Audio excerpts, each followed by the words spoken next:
अब पंचम ढाल प्रारंभ होती है, जिसमें 12 भावनाओं का वर्णन है।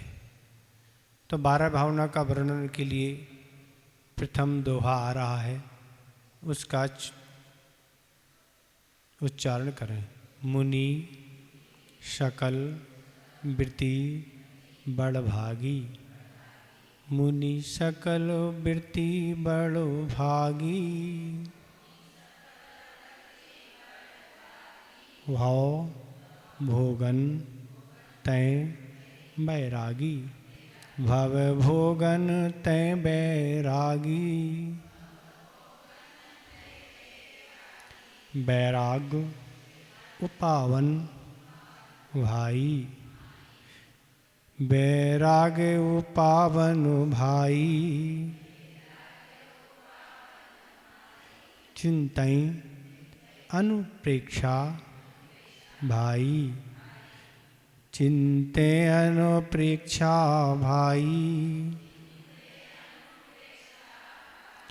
मुनि सकल वृत्ति बड़ भागी, भव भोगन तै बैरागी, बैराग पावन भाई, चिंते अनुप्रेक्षा भाई।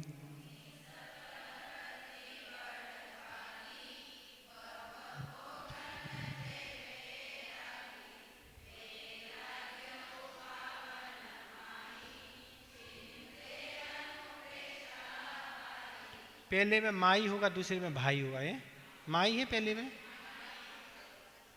ठीक हो गया उच्चारण।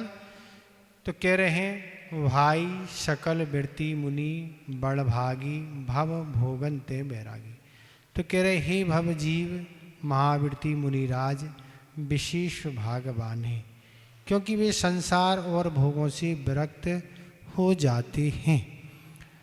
तो कह रहे हैं बैराग उपावन माई अनपेक्षा चिंते भाई, और वे बैराग रूपी पुत्र को उत्पन्न करने के लिए माता के सादृश्य 12 भावना का चिंतन करते हैं। तो इसमें कहा जा रहा है कि हे भव जीवो, कह रहे हैं हे भव सुनो, महावृत्ति मुनिराज विशेष भागवान है। कौन है, कौन भागवान है? तो महावृत्ति जो मुनिराज हैं वे विशेष भाग क्यों हैं? क्योंकि जिनने समस्त पापों का त्याग कर दिया और पुण्य के कामों में जो लगे हैं, पुण्य का जिन्हें संचय हो रहा, इसलिए वे भागवान हैं। ऐसे मुनिराज ही भागवान हैं। और वह क्या कह रहे हैं? क्योंकि वे संसार और भोगों से विरक्त हो जाते हैं। क्यों संसार से विरक्त हो जाते? अब संसार में वह रहना नहीं चाहते, इसलिए दीक्षा को धारण कर लेते हैं। संसार में रहना होता तो घर में ही रहते, तो दीक्षा ले लेते हैं।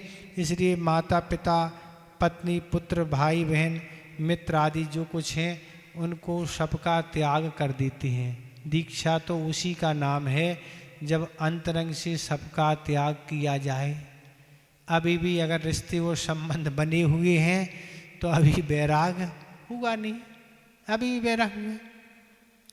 हम जब शुरू में दीक्षित हुए तो एक बड़े महाराज थे, उनसे हमारी चर्चा हो रही थी इसी विषय को लेके। तो उन्होंने एक बात हमसे पूछी कि जब अपन घर में रहते थे तो कितना अपना परिचय था? इतना ही पर था, परिवार था, कुटुंब था, पड़ोसी जन थे, रिश्तेदार थे, इतना ही तो परिचय था। पर यहाँ आके अगर अपन ने नगरों नगरों परिचय सबसे कर लिया तो कम हो गया कि ज़्यादा? ज़्यादा हो गया ना। तो फिर कम करना है कि बढ़ाना है? कम करना, बढ़ाना नहीं है ना। अच्छा जी कहते जितना कनेक्शन उतना टेंशन, जितना संबंध रहेगा उतनी टेंशन रहती है। इसलिए कनेक्शन जोड़ना नहीं, कनेक्शन तोड़ना है। इसी का नाम बैराग और इसी का नाम दीक्षा है। तो इसमें कहने वाले हैं कि संसार चारों गतियों में दुखों को भोग कर जीवन व्यतीत किया है। संसार में आनंद अब नहीं आता, क्योंकि संसार में रह के चारों गतियों में खूब दुख भोग लिए, खूब जीवन व्यतीत कर लिया, आप संसार में आनंद नहीं आना, यही संसार से विरक्ति का भाव है। संसार में आसक्ति का परिणाम यह है कि आज तक संसार में बनी हुई है, पर आज से संसार से मुक्ति आज तक नहीं हुई। अपने सामने सामने जाने वाले कितने जीव आज तक मोक्ष चले गए, पर उन सब में अपन सबका नंबर नहीं आए। क्यों? अंदर से कुछ ऐसी जागृति नहीं है, इच्छा नहीं है, ऐसी भाव नहीं, ऐसी विशुद्धि नहीं। कुछ समय के लिए जब हवा चलती है, वृक्ष का पत्ता ऐसा ऐसा हिलता, हवा बंद हो जाती है तो शांत, ऐसे ही स्थिति होती है। जब तक यहाँ बैठे हैं तो महाराज लगता है अब ये करेंगे, अब वो करेंगे, ऐसा करेंगे। गए घर, उसी हवा में, बस उसी हवा, वही हवा लग गई ना। अब ये हवा कहाँ है? ये हवा गई, ये इतने की हवा यहीं पंखा यहीं छूट गया, वहाँ का पंखा चलेगा, आप चलेगा नहीं। तो इसका नाम विरक्ति नहीं, इसका नाम वैराग नहीं। हर चीज़ जो भी आपने सुनी पढ़ी है उसका लगातार चिंतन बना रहना चाहिए और अपने अंदर एक टीस पहुंचना चाहिए। नहीं, ये हमारे द्वारा गलत हो रहा है, ये हम गलत कर रहे हैं, ये हमें सब छोड़ना होगा। ऐसी जब टीस अंदर पहुंचेगी, जब छूटेगा। ऐसी तो फिल्मों जैसा काम हो रहा, फिल्म देखी, बस देख ली, हो गया, खत्म हो गई फिल्म, बस ऐसी फिल्म ही चल रही है। तो इसका नाम कह रहे हैं विरक्ति नहीं। तो ये कह रहे हैं कि ऐसे संसार और भोगों से विरक्त हो जाते हैं। ये भोग संपदा कहते हैं बिजली के समान है। जैसे बिजली तड़कती है, नहीं तड़कती हो, बस खत्म हो जाती, फिर पता ही नहीं पड़ता कहाँ गई। तो ऐसे ही मेघ होते हैं, मेघ भी गरजते हैं क्षणभंगुर, फिर मेघ भी शांत हो जाती है। एक कथानक आता है धर्मनाथ भगवान के समय का। धर्मनाथ भगवान जब गृहस्थ में थी, पर छत पे खड़ी हुई थी और वह दृश्य का अवलोकन कर रही थी कि बादलों का दृश्य कितना सुंदर है और बादलों की कलाकृति, एक से एक कलाकृति बनी हुई थी बादलों में। छत पर खड़ी हुई थी। उनने अपने नौकर से कहा, पेन कागज लाओ, जो भी उस समय चलता होगा, पेन आदि को भी लाओ, इसको उतारना है। और जब तक वो कागज पेन लेने गया, जब तक वो बिखर गए। और वो बिखरने से उन्हें लगा संसार की ये स्थिति है, इसी तरह हमारा शरीर और भोग इसी तरह नाश हो जाएंगे जैसे ये नाश हो गए। उसी समय उन्होंने दीक्षा धारण कर ली। पर आप भी बादल देखते, अब बादल देखते तो आप फोटो निकाल लेते, बस तय करते हो, क्या करते ना, बस वो दिखा देते, डाल देते, हाँ सब लोग देख लेते, देखो ये बादल की फोटो, बस हो गया वैराग ना। ये सब वैरागी और रागी में यही अंतर है कि वैरागी उसको वास्तविक स्वरूप ये जोड़ता कि अनित्य क्या है, ये सब अनित्य है। तो ये सब चीज़ें हैं। और रागी ये है बस खुद खींचना और दूसरे को दिखाना, बस हो गया काम, इतने ही में काम हो जाता। तो ये धर्मनाथ भगवान ऐसे विरक्त हो गए। तो इस तरह से ये संसार की स्थिति है। गीत संगीत, सुगंधित पदार्थ, मिष्ठान, कोमल पदार्थ, ऐसी स्थिति। वह चक्रवर्ती सिर्फ एक आम के कारण उसको नरक जाना पड़ा। ऐसी उसकी रसना हिंदी में आसक्ति, देखो आप, ऐसी आसक्ति। तो अनेक कथाएं पढ़ के जो विरक्त हो जाते, अनेक कथाएं पढ़ के इस संसार से विरक्त हो जाते। अरे ऐसी दशा इन लोगों की हो रही, ऐसी हमारी होगी, इसलिए विरक्त हो जाते। और व्रतों का पालन, सो शरीर का सहयोग चाहिए। अब व्रतों का पालन करना तो शरीर का सहयोग चाहिए। ऐसा नहीं शरीर को अभी नष्ट कर दें, तो शरीर को अभी नष्ट कर देंगे तो देवों में असंयम में जाके उत्पन्न हो जाएंगे। तो अभी संयम लेके जो यहाँ कर्म की निजा कर सकते वो होगी नहीं। इसलिए आचार्य कुंद कुंद महाराज ने प्रवचन सार में इस पर लिखा, ऐसा नहीं करना कि अभी जल्दी जल्दी मरण करके देवों में, नहीं, जल्दी नहीं। जब तक शरीर साथ दे रहा है तब तक अच्छी सी संयम का पालन करो, उससे पुण्य संचय करो और पाप कर्म की निजरा करो। जल्दी जल्दी नहीं, जब साथ नहीं दे तब समाधि लो। तो ये कहने वाले हैं सहयोग दे रहा तो शरीर सुरक्षित रहे, इसलिए आहार चाहिए। तो दवाई की तरह आहार देते रहो, टेस्टी में नहीं, टेस्टी बनाते रहो महाराज, ये टेस्टी हो वो टेस्टी, तो सब गड़बड़ हो गया। जो भी आपके स्वास्थ्य साधना के लिए, धर्म ध्यान के लिए अनुकूल है बोले कोई दिक्कत नहीं, पर टेस्ट में तो सब गड़बड़ हो रहा ना, तो कब पुण्य पाप रूप में परिवर्तन हो जाए पता नहीं। अभी पुण्य का उदय है, सब अच्छा है, पर कब पाप रूप आ जाए कुछ करने के लिए नहीं बने, ये स्थिति बनती है। एक समय के लिए में लकवा लग गया शरीर का, धराशायी हो गया, अब क्या उठना ही बैठना कठिन है, अब क्या करोगे, कुछ कर पाओगे कि नहीं, कुछ नहीं हो पाएगा। इसलिए आचार्य कहते ये शरीर है रोगों का घर, कभी भी रोग की स्थिति बन सकती है। तो कह रहे हैं त्याग तपस्या संयम के द्वारा इच्छा को दमन करो, इसलिए त्याग तब संयम के द्वारा इस इच्छा को दमन करो। कह रहे बैराग उपावन माई अनपेक्षा चिंतन भाई, और वे बैराग रूपी पुत्र को उत्पन्न करने के लिए माता के सादर से 12 भावना का चिंतन करते। कौन को? तो जो महावृत्ति मुनिराज होते हैं उन्हें जब बैराग होता है जब ही तो दीक्षा लेते हैं, पर बैराग होने के बाद, दीक्षा लेने के बाद फिर भी बैराग बना रहे, बैराग बढ़ता रहे, इसलिए उन्हें भी 12 भावनाओं का चिंतन करना। ऐसा नहीं महाराज मुनि बन गए तो 12 भावना की कोई ज़रूरत ही नहीं है, ऐसा ना हो बैराग घट जाए। तो उसको भी बैराग बनाने के लिए क्या है, 12 भावना का चिंतन करना आवश्यक है। तो इसलिए कह रहे कि वे बैराग रूपी पुत्र को उत्पन्न करने के लिए माता के सादृश्य 12 भावनाओं का चिंतन करते हैं। जैसे माता से पुत्र की उत्पत्ति होती है, वैसे ही 12 भावनाओं से बैराग की उत्पत्ति होती है। बैराग वृद्धिगत होता है, बैराग स्थिर बना रहता है। तो बैराग था तो ऐसी धारण कर लिए।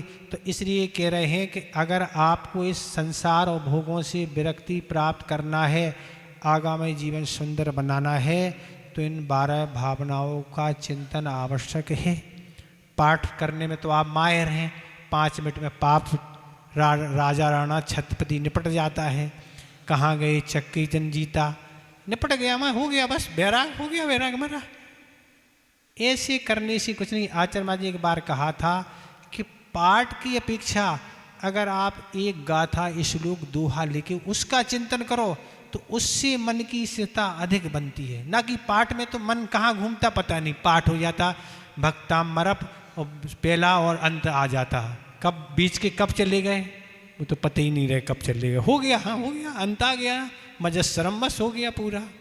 इसको ये मन इसलिए टिकता नहीं, इसलिए अर्थ का अगर बोध हो तो मन लगा रहता है, बिल्कुल टिका रहता मन। कहाँ जाएगा मन? पर अभ्यास होने से बस, वो अगर पुस्तक हाथ में नहीं हो तो और फिर बातें ही अलग है, फिर कहाँ जाएगा उसकी और कोई गारंटी नहीं। पुस्तक हाथ में है तो फिर भी कुछ थोड़ा सा रहता है, पर पुस्तक नहीं हो तो और बहुत ज़्यादा, क्योंकि उसका मन अभ्यास ऐसे कामों में हो गया। तो ये कह रहे हैं कि ऐसे बैराग को उत्पन्न पुत्र के लिए माता के साथ 12 भावना को चिंतन करना चाहिए। 12 भावना भाने से संसार का स्वरूप सामने आ जाता है। संसार की स्थिति क्या है, रोज देख रहे हैं, आजू और बाजू सब जगह आना हुआ था और जाना भी हो गया। कब आया था, कब चला गया, कोई किस उम्र में चला गया, कोई किसी का भरा नहीं। सब कुछ देख रहे हैं, जान रहे हैं, पर अपन में कोई भी परिवर्तन नहीं आ रहा। क्यों नहीं आ रहा? बस उतने इसी में थे, चर्चा करना, चर्चा सुनना, बाकी 5 मिनट 10 मिनट या कभी बैठ के कोई चिंतन करना, सोचना, कहाँ है हमारा समय? समय है ही नहीं ना हमारे पास। हाँ, चक्रवर्ती से ज़्यादा बड़े हैं ना आप, उसको काम कम है, आपके पास ज़्यादा है। 6 खंड से आपके पास 8-10 खंड होंगे ना, क्या है, बहुत जिम्मेदारी है ना आपके पास, ऐसे ही है क्या? नहीं। तो काम बहुत होना कोई व्यस्तता का कारण नहीं। महत्वपूर्ण उन कामों में क्या है, वह विचारनी बात है। आचार्यों ने लिखा है कि सुबह उठते सबसे पहले अपने आत्मा के स्वरूप का चिंतन करना चाहिए। आत्म कल्याण के लिए क्या हितकारी है, उन चीज़ों को सोचना चाहिए, ना कि मोबाइल उठाया, टीवी खोली, पेपर उठाया या वहाँ के समाचार लिया, इनमें आपने निकाल लिया। अब कहाँ है बताओ? इन सब चीज़ों से जुड़ते चले जा रहे हैं। सोते समय भी उसी से अंत हुआ और उठते समय भी शुरुआत उसी से हो रही है। अब क्या होगा बताओ ना, ये स्थिति है ना। तो ये कह रहे हैं कि 12 भावना का संसार समूह, आज संसार क्या है, दिमाग ठिकाने पे आ जाता है, इच्छाएं और विकल्प अपने आप समाज दिकान अपने आप ठिकाने पे आ जाएगा कि हम कहाँ लगे हैं। बड़े बड़े राजा और वो सब कुछ हुए, पर क्या क्या ले गए, कोई नहीं ले गए। और आपत्ति विपत्ति सब पर आई, वो आती है, कर्म है, वो तो आएगा। तो इसलिए कह रहे हैं कि बैराग के बिना मोक्ष मार्ग में टिक नहीं सकते। क्या कह रहे हैं, बैराग के बिना मोक्ष मार्ग में टिक नहीं सकते। बैराग है तो सब कुछ है। जिस तरह अगर जो भी आपके यहाँ लाइट की फिटिंग है उसमें करंट है तो पंखे का महत्व है, ट्यूबलाइट का महत्व है, बल्ब का महत्व है, हेलोजन का महत्व है। अगर करंट ही नहीं है तो क्या है, आप लगाए रहो पंखा 10 लगा दो, कूलर, कुछ क्या है, कुछ नहीं काम करेंगे वो। इसलिए कह रहे हैं कि बैराग रूपी यार करंट है तो कोई महत्व है, तो इस संसार से व्यक्ति हो। और करंट नहीं है तो क्या, कुछ नहीं होना। तो तीर्थंकर भी जब तक घर में रहते हैं तब तक 12 भावनाओं को नहीं भाते, 12 भावना को नहीं भाते। पर जैसे ही 12 भावनाओं को भाते हैं फिर घर में नहीं रहते। अगर उनने 12 भावना भाई और बस तुरंत दीक्षा को अंगीकार कर लेते। अब देखो आप कभी भाते नहीं हो, भाते तो ये, पर महाराज हम तो भाते ही रहते, हमारा तो कुछ हो ही नहीं रहा ना। तो कैसे भाना चाहिए, वो तीर्थंकर जैसे भाते वैसे भाए आप, देखो कैसे होता। एक ही अनित्य भावना आप सर्वार सिद्धि उठा के पढ़ लें। आचार्य पूजपाद महाराज ने 12 भावनाएं लिखी है, 9वें अध्याय का 6वां सूत्र होगा। उसमें आप देखें कैसी एक एक लाइन, 5-6 लाइनें उसमें अनित्य भावना आदि, अशरण भावना, संसार भावना, एकत, अन्यत, असुचि, ये सब देखें, आंखें खुल जाएंगी आपकी 6-8 लाइन में। ऐसे ऐसे उन्हें शब्दों का उपयोग किया। उन्होंने क्या लिखा, शरीर, विषय, भोग, इंद्री, ये क्या है, ये जल के बुदबुले के समान है। जैसे जल में बुदबुदे उठते हैं, बस उठते हैं और शांत, ऐसे ही ये जिस सब वस्तुएं नाश होने वाली हैं, कब नाश हो जाएंगी पता नहीं, ये सब चीज़ें। और ये सब चीज़ें कोई शाश्वत नहीं है। शाश्वत क्या है, तो ज्ञान और दर्शन ही शाश्वत है, जो हमेशा रहने वाला, ये आत्मा ही शाश्वत है, बाकी सब नष्ट होने वाले हैं। तो ये उन्होंने लिखा है। तो ये कह रहे हैं 12 भावना किसी वस्तु के स्वरूप का, 12 भावना का अर्थ क्या होता है, किसी भी वस्तु के स्वरूप का बार बार चिंतन करना। बस एक ही बात को बार बार चिंतन करना, इसको भावना बोलते हैं। कैसे होते हैं, जैसे पीपल होती है, पीपल समझते हैं आप, जानते होंगे, ऐसी लंबी होती है, काले कलर की कैप्सूल जैसी होती ना, पीपर बोलते उसको। अब आपके यहाँ क्या बोलते हैं मैं नहीं पता। उसकी जितनी घुटाई की जाए उसमें उसकी उतनी पावर बढ़ती है। जितनी उसमें बताते 64 पहर, 64 में 3 का गुणा कर दें, इतने घंटे तक उसकी घुटाई अगर की जाए तो कई रोगों पर वह काम करती है। ऐसी वह पीपर होती है। तो इसी तरह 12 भावनाओं का बार बार आप भरी पूरी 12 नहीं पढ़ें, आप तो एक ही अनित्य पढ़ें, अच्छे से उसका चिंतन करें। इसमें क्या कहा जा रहा, देखो आपकी कुछ गतिविधियों में परिवर्तन होगा और बैराग बढ़ेगा। और नहीं तो क्या है, जहाँ है तो है ही ना, तो वहाँ रहने से कुछ नहीं होना। जब आज तक कुछ नहीं हुआ तो अब आगे भी होने वाला नहीं है। तो इस तरह से ये क्या है, ये कह रहे हैं कि मुनिराज भी भागवान हैं। कब भागवान हैं, जब वह उन्हें वास्तविक बैराग हुआ है और वह बैराग से ओतप्रोत क्या करे, संसार से विरक्त बने हैं, भोगों से विरक्त बने हैं, तो है बैराग। अब वो भी अगर दीक्षा लेके सब इन संसारिक कामों में लग गए तो उनको भी क्या बैराग है, क्या उनको भी बैराग नहीं। जिससे आचार्य शोर ज़्यादा हो रहा है, सुनो, इन बच्चों को मना करो ऊपर से। हाँ, तो आचार्य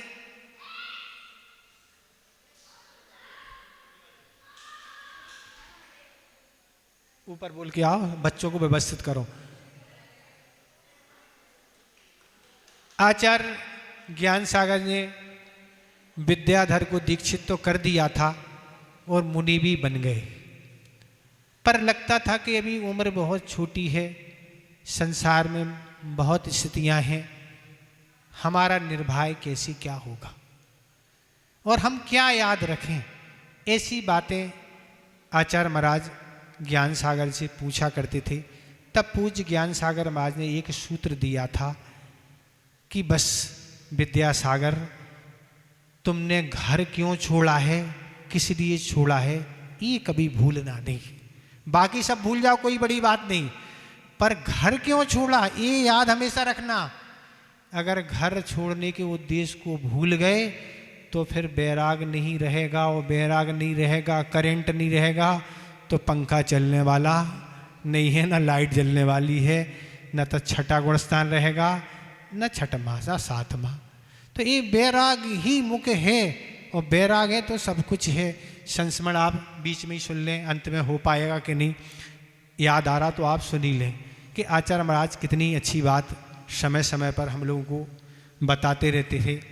2006 की बात है, आचार्य महाराज बोरी बंद एक क्षेत्र, जबलपुर कुंडलपुर के बीच में एक बहोरी बंद क्षेत्र है, वहाँ गर्मी के समय विराजमान थे। और आचार्य महाराज हम लोगों को उस समय प्रवचन सार की चारे चूलिका का स्वाध्याय सुबह सुबह कराते थे। सुबह सुबह उसका स्वाध्याय होता था और उसमें अच्छी अच्छी चर्चा आचार्य महाराज हम लोग को सुनाते थे, बताते थे। एक दिन हम लोगों का दीक्षा दिवस पड़ा, और दीक्षा दिवस पड़ा तो क्लास के बाद ही हम लोग आचार्य महाराज के पास बैठ गए। आचार्य महाराज, हम लोगों के इतने वर्ष आज दीक्षा के हो गए, आज हम लोगों को कुछ आप दें, कुछ सूत्र दें।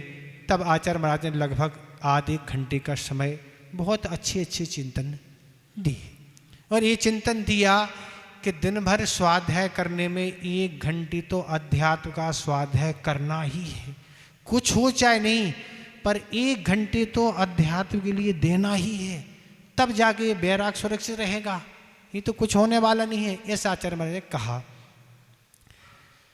तो फिर आहारचर्या हो गई।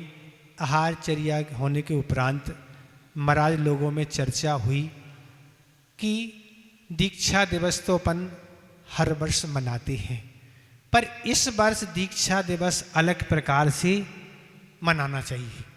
कुछ नए महाराजों का जो 2004 में तिलवारा घाट में दीक्षित हुए थे, उनकी ये भावना थी कि इस बार दीक्षा दिवस अलग तरीके से मनाएं। गर्मी का समय है और कुछ हो नहीं पाता है, तो महाराजों का सुझाव आया कि इस बार अपन कमरे में बैठ के ही दीक्षा दिवस मनाएंगे, और कमरे में बैठ के सब महाराजों की, जिनकी महाराजों की दीक्षा हुई, उन महाराज से पूछेंगे कि तुम्हें बैराग कैसे हुआ। सामयिक पूर्ण हुई। सामयिक के बाद सारे महाराज एक कमरे में बैठे और एक एक महाराज से, बड़े महाराजों ने क्रम से पूछा, तुम बताओ तुम्हें बैराग कैसे होगा। सभी महाराजों ने क्रम से अपने अपने बैराग का कारण बताया कि हम ऐसे ऐसे रहते थे, फिर धीरे धीरे इस तरह से विरक्त होके फिर हम लोग ने इस मार्ग में हमारा आना हुआ। सभी ने अच्छे से सुनाया, अच्छे से समय 2-3 घंटे का मिल गया। पब्लिक बाहर रही, केवल महाराज ही अंदर रहे। सारी चर्चा होने के बाद शाम को आचार्य भक्ति जब हुई, आचार्य भक्ति होने के बाद सब लोग अपने अपने स्थान पर चले गए। आचार्य महाराज जहाँ विश्राम करते थे, वहाँ पूज्य प्रसाद सागर महाराज ने कहा कि आज तो दीक्षा दिवस अलग प्रकार का मनाया गया। आचार्य बहुत आनंद आया। क्या आया, क्या आया आनंद? आचार्य कहने लगे, क्या हुआ आज दीक्षा दिवस में? तो महाराज प्रसाद साई ने कहा, आज सभी महाराजों से, बड़े महाराजों ने पूछा कि तुम्हें बैराग कैसे हुआ, ये पूछा, और सभी ने अच्छे से बताया। अच्छा, ये पूछा? तो किसी ने ये नहीं पूछा कि अभी वर्तमान में तुम्हारा बैराग कैसा है। ये तो सबने पूछा कि तुम्हें बैराग कैसे हुआ, पर ये नहीं पूछा कि अभी कैसा है ना। अभी है तो है, और अभी बैराग नहीं है तो कोई मतलब नहीं है। क्या करोगे? मैंने जब प्रसाद सागर महाराज ने ये बात सुनाई, हमें भी सुन के लगा कि कोई सोच नहीं सकता जो आचार्य महाराज ने सोच लिया कि अभी बैराग कैसे है। बात सही थी ना, जैसे हुआ था सो हुआ था, पर अभी है कि नहीं, अभी नहीं है तो क्या मतलब है। तो ऐसी आचार्य महाराज युक्ति देने वाले और ऐसे तर्क से बात करने वाले हैं कि सामने वाला की बोलती बंद हो जाती, वैसे ही नहीं बोल पाते उनके सामने तो, और अगर ऐसी बात कही जाए तो और बोलना कठिन होता है। इसलिए ये है आपका पहला दोहा पूर्ण हो गया। इसमें आपको कुछ पूछना तो आप पूछ लें। पूछना कुछ आपको बैराग हुआ नहीं? अभी वहीं है गाड़ी ना, घर की ओर जा रही, घूम रही ना, ठीक हो गया। अब शेष जो बचा है आहार संबंधी चर्चा उसको कर लेते। शुरू में इसलिए नहीं करते कि कुछ लोग आते नहीं पाते ना, जल्दी आते फिर भी गाड़ी लेट हो जाती, कुछ व्यवधान उपस्थित होते हैं, कुछ तो चला के लेट होते होंगे और कुछ कारण बस लेट होते हैं, तो सब कारण बनते हैं।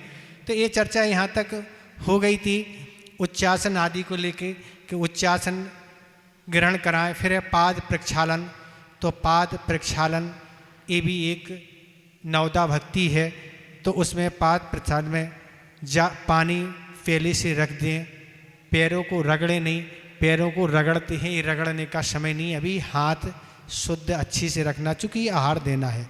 और फिर जैसे ही ये पाद प्रक्षालन हो जाए तो उसको सिर में लगाएं, और कुछ लोग यही करते हैं उसी थाली में हाथ धोते हैं। वो हाथ धोने का पात्र नहीं है, हाथ धोने का पात्र अलग से रखें, वो तो गंदोदक वाला है ना, आपके हाथ धोने वाला नहीं है, इसलिए तो हाथ उसी में, उसको हाथ ना धोएं और थाली को बाहर रख दें, जिससे गंदोदक लेने वाले डिस्टर्ब ना करें। वो बार बार कहते हैं हमें गंदोदक चाहिए, बाहर रख दें, जिसको लेना तो लेते रहेंगे। इस तरह से ये पाद प्रक्षालन हो गया। चौथा नंबर है पूजन, तो पूजन भी जितने लोगों ने ऐसे पड़घान आदि किया वो स्वयं अच्छे से पूजन करें और द्रव को गिराएं नहीं। आचार्य महाराज कहते हैं बिखराते हैं गली गली, जितनी नहीं चढ़ाते उससे ज़्यादा तो नीचे गिराते हैं। तो सावधानी से आप चढ़ाएं ना, थाली में चढ़ाएं, आकुलता क्यों, तो वह क्योंकि उसके निमित्त से चींटी आदि जीव हो सकते हैं, इसलिए उसको यथास्थान उसमें ही चढ़ाएं। पूजन देव शास्त्र गुरु की होती है। आज प्रचलन में कछु आहार दान को लेके अर्घ्य चढ़ाना पूजन करना विवाद का विषय बना है, पर अभी तक तो आगम पक्ष में यही है कि मुनिराज जो रत्न तैसे सहित होते हैं उन्हीं की ही पूजन होती है। मुनिराज के अलावा आर का एलक छुल्लक या किसी की पूजन का विधान आगम में नहीं मिला। किसी प्रसंग बस कहीं लिखा हो कि उनको अर्घ्य दिया, ये चढ़ाया, तो वो मान नहीं है। इस तरह से ये होता है। तो इस तरह से ये अस्वस्थ अवस्था है कोई महाराज की, या कभी बीमार हैं या कोई दिक्कत है, तो आप अर्घ्य भी चढ़ा सकते। जरूरी पूजन के कारण लेट हो सकते, इसलिए अर्घ्य ही चढ़ा सकते। समय बचाने के हिसाब से उपवास है, अंतराय है, अर्घ्य चढ़ा दिया, स्थिति देख के कर सकते हैं, या फिर जल्दी कर लें, ज़्यादा टाइम नहीं लगाएं। और 5वें नंबर पे है प्रणाम। पूजन के बाद क्या करना है? पूजन के बाद प्रणाम नमोस्तु किया जाता, वह भी एक नवदा भक्ति है। फिर इसके बाद 6 नंबर पर है मन शुद्धि। आहार देते समय मन की शुद्धि होना आवश्यक है। मन में आड़ रोध ध्यान, बैर विरोध, ईर्षा भाव, ये सब चीज़ें दूर रखना। इन सब चीज़ों को अगर आप याद रखेंगे, सावधानी रखेंगे, तो पुण्य का संचय अच्छा होगा। नहीं तो आहार ही हो पाएगा, बाकी तत्संबंधी पुण्य का संचय नहीं होगा। अभी सारे बैर विरोध और यहाँ वहाँ की चर्चा है, किसके आहार कहाँ हुए, किन के कहाँ हुए, कहाँ से कौन लौट आया, क्या हो रहा, इन सब चर्चाओं को अभी विराम रखें। बहुत सारा समय है, आप कर लेना चर्चा ना। अभी जो विषय है उसकी चर्चा करें, उसमें सावधानी रखें। यहाँ असावधानी होने से कोई गड़बड़ी हो गई तो सब गड़बड़ हो जाएगा ना। अपन तो शोधन आदि में अभी अपना उपयोग लगाएं। 7वें नंबर का है वचन शुद्धि। कठोर वचन, अयोग वचन, उनका मरण हो गया, उनका एक्सीडेंट हो गया, उनका ये हो गया, इस तरह से इकट्ठे हुए वो चर्चाएं हो जाती हैं। ये वचन शुद्धि नहीं है। इस तरह की चर्चाएं मरण आदि समाधि आदि ये वो ऐसी तरह की चर्चाएं उस समय नहीं करते हैं। 8वीं है काय शुद्धि। तो शरीर की पूर्णता शुद्धि होना चाहिए। पहले हम बताइए कि पूरे वर्ष शुद्ध होने चाहिए, खून आदि नहीं बहना चाहिए, अच्छे से सोले के पूरे व्यस्त होना चाहिए। सोला का व्यक्ति असूला व्यक्ति को हाथ से ही वस्तु दे देता, ये नहीं, ठीक नहीं। कोई भी वस्तु देना नीचे आप रख दें, असूला वाला उठा लेगा। आप सोले में हैं, असूले वाले को पकड़ा रहे हैं, तो आपका सोला रहेगा क्या? इन सब चीज़ों को ध्यान रखना होगा। तो इस तरह से ये सब चीज़ें वस्त्र भी सादा हों, ज़्यादा भड़कीले नहीं हों। गीले वस्त्रों का भी उपयोग ठीक नहीं। कुछ लोग गीले वस्त्र पहनते हैं, तो गीले वस्त्र पहनने से तत्संबंधी जीवों की उत्पत्ति होती है शरीर, इसलिए गीले वस्त्र नहीं, पहले से आप व्यवस्थित रखें। तो ये हो गया। 9वें नंबर पर है ईषणा शुद्धि। ईषणा शुद्धि क्या है? तो ईषणा शुद्धि में पानी की बराबर बिलछानी व्यवस्थित होना चाहिए, तब तो होगी शुद्धि। बिलछानी मतलब यथास्थान जीवों को पहुंचाना चाहिए। जल की भी शुद्धि होना चाहिए, दूध की भी शुद्धि होना चाहिए। अगर दूध लाने से लगने के बाद अगर अंतर्मूर्त में बहे, गर्म नहीं किया गया तो क्या होगा? उसमें तत्संबंधी जीवों की उत्पत्ति हो जाएगी। इसलिए अंतर्मूर्त के अंदर अंदर उसको दुहने के बाद गर्म होना आवश्यक है। आपका तो चलता है अलग से, आपकी बात अलग है ना। आपका तो घर आता है ना, हम देखते रहते ना कब आता है। जब भी आना है 12 बजे 1 बजे आता रहता ना, कब लगा हो कब आएगा आप अपना जाने। पर ये सब चीज़ें क्या है? अच्छा नहीं ना। तो ये सब चीज़ें प्रमाद के कारण बढ़ रही हैं। सोना है घर पर, होम डिलीवरी आ जाए बस, जाने की कोई बात ही नहीं ना।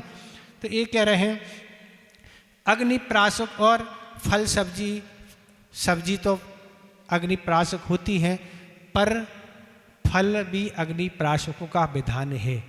कढ़ाई हो केवल गर्म पानी से धोने से या गर्म पानी में ऐसे डालने आदि से नहीं होते। जब तक कढ़ाई आदि में गर्म उसको नहीं किया जाए तब तक वह प्राशक नहीं होती। उसमें इतना जिस फल आदि को जितना आवश्यक है उतना आवश्यक है, उसको अंदर तक भाप लगना आवश्यक है। तो जब प्राशक होता है उसका रस रूप गंध आदि परिवर्तन होना चाहिए। ऐसे ऐसे आप पीस बना देते और कह देते महाराज प्राशक है, तो अब हम तो ले लेते, हमें क्या दोस्त, तो आपको लग रहा ना नहीं जमता तो हम नहीं लेते। पर व्यवस्थित तरीके से अग्नि कढ़ाई में अगर आप डाल के थोड़ी देर भावित कर देते तो वो प्राशक अंदर तक होना चाहिए। ये प्राशक की पद्धति है, केवल धोने से नहीं होते। पर रस को कभी गर्म नहीं किया जाता। रस केवल आप अनार का रस आदि या डाब आदि का जो भी है वो रस बनाने मात्र से प्राशक हो जाते, उनको गरम करेंगे तो विकृत हो जाता। तो ऐसे ये प्राशक नहीं किया जाते, रात में गड़बड़ हो जाता, रस नहीं किया जाते। तो इस तरह से ये जो भोजन तैयार किया जाता है वो सूर्य प्रकाश में ही होता है। ऐसा नहीं 5 बजे से ही सीटी बजना चालू हो जाती है आपकी, तो ठीक है क्या? अभी सुबह ही नहीं हुई ना। सूर्य प्रकाश में ही होता है। आप कभी भी बनाएं तो अच्छा नहीं, लाइट जला के बनाएं, प्रकाश हो तब ये काम होता है। भोजन जहाँ बनाना है वहीं भोजन कराना चाहिए। क्या कह रहे हैं? भोजन जहाँ बनाया वहीं कराना चाहिए। कहीं भोजन बनाया जाता है, कहीं रख लिया जाता है और कहीं कराया जाता है, ये समस्या है। तो आप जहाँ अनुकूलित स्थान देखें, प्रकाश वगैरह जहाँ है वहाँ आप तैयार करें वो वहीं आहार करा दें। ये बहुत सारी समस्याएं आज देखने में जगह जगह मिलती हैं। कभी कभी लौटना भी हो जाता तो दिक्कत हो जाएगी। इसलिए आप स्थान का चुनाव कर लें जहाँ पर्याप्त प्रकाश आदि है, वहाँ तैयार करें, वहीं करा दें। अब क्या करें महाराज, बहुत व्यवस्था बीच बीच में बनाना पड़ती। हम समझते हैं ना कि आप क्या बनाते व्यवस्थाएं, गरम आदि कुछ करना तो वहाँ हो नहीं पाएगा ना। तो अब पहले तो लोग बाहर कराते थे। क्या कराते थे? किचन से बाहर आहार कराते थे, वो किचन में काम कर लेते। अब ऐसा भी होने लगा किचन में आहार कराएं, काम दूसरी जगह करके ले आएंगे, ऐसा भी होता है ना। एक चूल्हा यहाँ और एक वहाँ भी रख रहा है। बहुत कुशलता लोगों में आ गई है ना, समझ में आता है महाराज। लोग कहते हैं भोजन रख लेते हैं, सिलेंडर भी रख रहा, चूल्हा भी रख लिया। महाराज ये चूल्हा रखा, यहीं हमने भोजन बनाया है। ऐसा भी हो जाता है, पर वो भी पकड़ में आ जाता है। आपने कहाँ बनाया हमें पता है, क्योंकि वो भी स्थान गर्म रहता है, वो स्थान पर सफाई इतनी नहीं रहती है बनाने वाले में। और एक प्रसंग में तो ऐसे ही हुआ कि भोजन रख लिया, चूल्हा भी रख लिया, सिलेंडर भी रख लिया, और महाराज पहुँचे, महाराज यहीं भोजन बनाया, ये चूल्हा रखा है और ये सिलेंडर रखा, पर उसमें रेगुलेटर ही नहीं था। आप क्या बताओ, आप क्या वो झूठ बोलोगे? आगे पकड़ में नहीं, कहाँ है इसका रेगुलेटर? बिना रेगुलेटर के बनाया क्या भोजन? तो ऐसे झूठ पकड़ में आ जाते हैं। तो ऐसे स्थितियाँ की सावधानी आप पहले से रखें। और सब बच्ची मुख्य है एक अतिचार आता है, क्या है? वस्तु का कम पकना और अधिक पकना, ये भी एक अतिचार है। अगर वस्तु कच्ची रह गई है तो एक अतिचार की कोटि में रखा है, और वस्तु जल गई है तो भी अतिचार की कोटि में, जहाँ तक भोगो भोग परिमाण या कहीं तत्वार सूत्र में इस विषय को रखा है। तो इस तरह आज आप लोगों की पद्धति अलग है। कच्चे खाने की आपको आदत है, खिले हुए चावल आपको चाहिए ना, बिल्कुल खिले हुए होने चाहिए। रोटी भी चिट्टे आदि उसमें नहीं लगे होना तब वो रोटी नहीं होती। ऐसी बहुत चीज़ें कच्ची बनाई जाती हैं, पर वस्तु कच्ची रहने से क्या होता है? पाचन उसका जल्दी नहीं होता, और जिनकी जठराग्नि मंद है उनको और नुकसान होता है। इसलिए वस्तु रोटी पूर्णतः अगर सिकी हो, चिट्टे पड़ जाए उससे कोई दिक्कत नहीं, पर अंदर अगर कच्ची है तो जिस तरह आपने जैसे मान के चलो उदाहरण में गेहूं गीले हैं और आपने गेहूं गीले चक्की में डाल दिए, और जैसे ही वो पहुँचेंगे और वो पाट में पाट ऐसे चिपक जाएंगे कि चक्की बंद हो जाएगी। इसी पाट की तरह अपनी आंतें होती हैं, एक छोटी आंत होती है, एक बड़ी आंत। ये 30 फीट लंबी होती हैं। कितनी होती हैं? 30 फीट। जैसे सांप ऐसा रहता है कुंडली, मच्छर की जैसे अगरबत्ती आती है, ऐसी अगरबत्ती की तरह वो पूरे पेट के अंदर बिछी रहती हैं। तो इस तरह वह अगर कच्चा भोजन आदि डालते हैं तो उसी में फंस जाता है, फिर वायु बनती है, घुटने सूज जाते हैं, कमर में दर्द होता है, सिर में दर्द होता है, भूख नहीं लगती है, ये समस्याएं खड़ी होती हैं।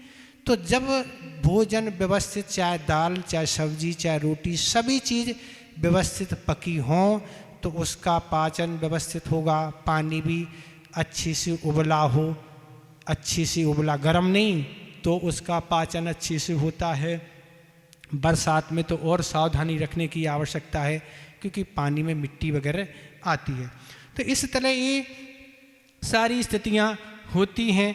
तो ये कह रहे हैं सब चीज़ें अच्छी से हों, पकी हों। और एक या पात्र में भी जो है कपड़ा बंधा हो, पात्र कपड़ा से बांधना चाहिए। कभी कभी कपड़ा डाल देने से उस पर मक्खी पानी में गिरती है और वह मर जाती है। तो इसलिए पात्र को कपड़ा कैसे बांधे? ऊपर, नीचे नहीं डालना, ऊपर बांधे, वो मक्खी ऊपर बैठेगी और उड़ जाएगी। कभी कभी मट्ठी के पंख गीले हो जाते हैं पर लगता है मरड़ हो गए, पर जब भी कभी मक्खी पात्र में गिरे आप उसको सावधानी से चम्मच से उठा के बाहर डाल के उस पर राख डाल देंगे, वह राख पानी सोख लेगी, तुरंत उड़ जाती है, मरती नहीं। ऐसे आपसे मर गई, कभी कभी महाराज को संदेह कोई को हो गया तो अंतराय हो जाता, तुरंत आप निकाल लें, राख डाल लें, बिल्कुल तुरंत उड़ जाती, वो पंख गीले हो जाने से उड़ नहीं पाती है। तो इस तरह से ये कपड़ा को नीचे कुछ लोग दबा देते, दबाना नहीं चाहिए, ऊपर रहनी चाहिए, वो तो ठीक है। तो इस तरह से ये है। और बाकी सारी चीज़ें ध्यान रखें, क्या महाराज जी ने हटाया, क्या लिया, ये विशेष कुशलता की। इसलिए खाली थाली साथ में होना आवश्यक है। जो नहीं लिया उसको हटा लो, उसको अलग रख दो, जो लिया उसको आप ऐसी जगह रखें जिससे आप दृष्टि पड़ती रहे कि ये लिया वो नहीं लिया, पता ही नहीं पड़ेगा ना। तो इस तरह से आप थाली दिखा समय भी सावधानी रखें। कभी कभी कटोरी में ही बाल डला रहता और दिखा रहे महाराज आहार जल शुद्ध है, कहाँ शुद्ध है, हमें दिख रहा बाल है, उठा नहीं पड़ेगा, उठा देते ये वो बाल, उठाओ भैया, आपको नहीं दिख रहा, आप देखें जब तो दिखेगा ना। तो इसलिए सावधानी रखी जाती है कि बाल है कुछ भी है। तो इस तरह से पिची का स्पर्श ना हो, पिची भी एक तरफ रखना चाहिए। कभी लोग पिची छीते हैं बार बार, कमंडल भी भरने के लिए जब तक आहार ना हो, जब तक अंदर नहीं लाएं, बाहर ही भरें। तो इस तरह से ये कभी भी दूध, जैसे दलिया है तो दलिया में दाल दूध पहले से ना मिलाएं, उसी समय साथ में रखें। दूध महाराज ने दूध लिया तुरंत मिला दें, दलिया उतना ही था, दूध आपने मिला दिया। ये तो उदाहरण है दलिया की, जो और कोई वस्तु पहले से नहीं मिलाएं, तुरंत आप अंजलि में दे दें। तो इस तरह से सारी चीज़ें आप रखें। जब सर्दी का समय है क्या आवश्यक है, गर्मी का समय क्या है, उपास आदि, इन सब चीज़ों की स्थिति देख के आहार कराएं। इतना ही हमने संक्षेप में बता दिया। आपको जब जो पूछना होगा तो आप पूछ लेना, अभी तो इतना ही आवश्यक था। आपको जो कुछ पूछना तो आप पूछ सकते हैं। ठीक है, संस्मरण आपको हमने सुनाई दिया पहले ही। ठीक है, आ गया समझ में? समय आपका हो ही गया ना। बोधि समाधि परिणाम शुद्धि स्वात्मोत लब्धि शिव शौक सिद्धि चिंतावणिम चिंतित वस्तु दाने तुम बंद मानस नमास्तु देवी।